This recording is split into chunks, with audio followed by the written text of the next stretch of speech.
flowers from the growers to the market. And they became a very successful company, so they got bigger trucks to deliver their flowers in, and they decided to expand, and they decided to deliver more than just flowers. And pretty soon they got a fleet of airplanes, and they moved the operation to Seattle, and today you know that company is Airborne Express. So all growing up, I'm surrounded by positive, successful visionaries. In fact, I'm so proud. Every time my dad would take all the kids to a company picnic, people would say, "Wow, are you Dallas Sherman's daughter?" And I'd be so proud to say, "Yeah, that's my dad."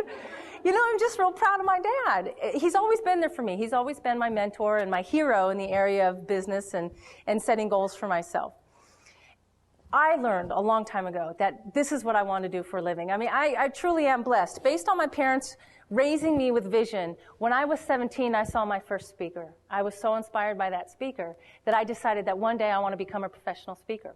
So in order to have some credibility in front of an audience, I figured I better get a job first. So after I graduated from Washington State University, I got a job as a crisis counselor. Didn't quite fit my mentorship of life, my goal in life, so I got a job with Chrysler. And Chrysler moved me.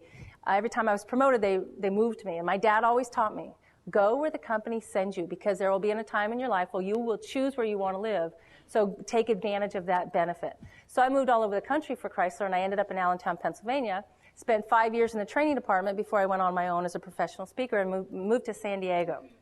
Now, something happened while I was living in Allentown. I worked for a boss who had no vision.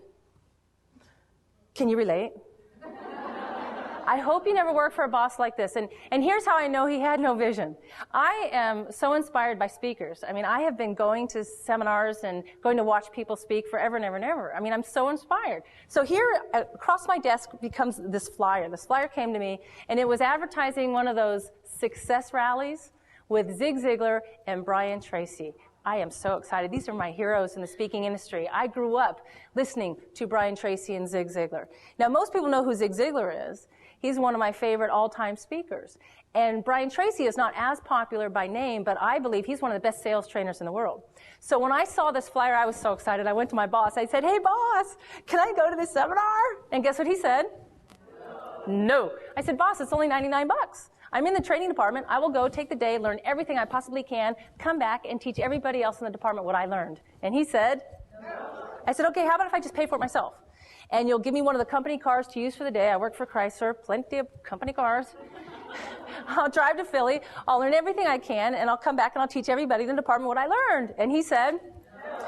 I said, "Okay, how about if I pay for myself, take my own car, and you just give me the day off? And I'll go and I'll learn everything I can, and when I come back, I'll teach everybody what I learned." And he said, no. I said, "Okay, how about I pay for it myself, take my own car, and I'll take a vacation day, and I'll go learn everything I can and come back and teach everybody in the department what I learned." And that's when he said, yes.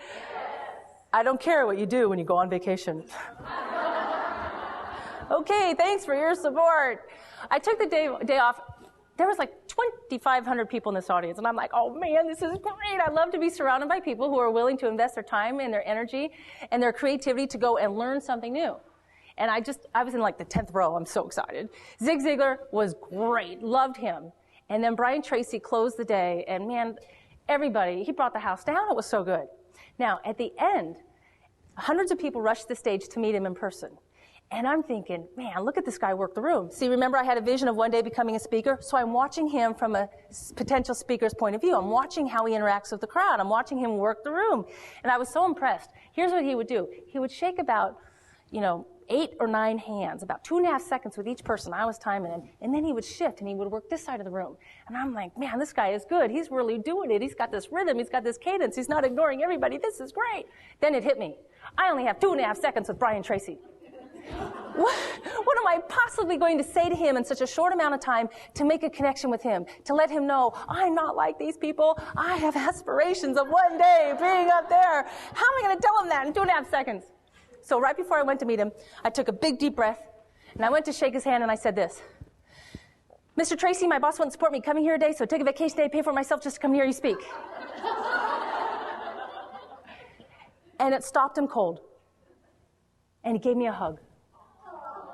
And when he hugged me, he said, "Was it worth it?" I'm like, yes. I was so excited. I'm driving down that Pennsylvania Turnpike. Brian Tracy hugged me. Brian Tracy hugged me.